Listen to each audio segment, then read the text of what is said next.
Oo. Suporta na lang sila. Susuporta na lang sila. Yan ang dapat. Hindi ba nahihiya yung mga kabataan dyan na iba?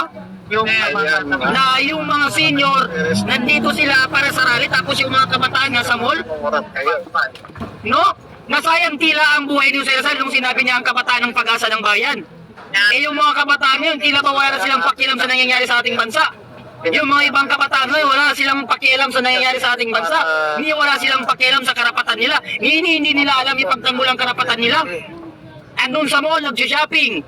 No, dapat lumabas na kayo dyan sa mga bahay ninyo. Iwan nyo muna ang mga jowa nyo, o yayain nyo dito kayo mag-date sa rally. Busy sa ML. Oo, iwan nyo muna ang mga ML, mga epic na yan, pati mga ano nyo.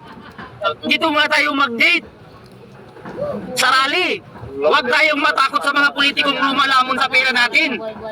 Hindi tayo dapat matakot sa kanila. Unang-una sa lahat, tayo ang nagpaupo sa kanila sa mga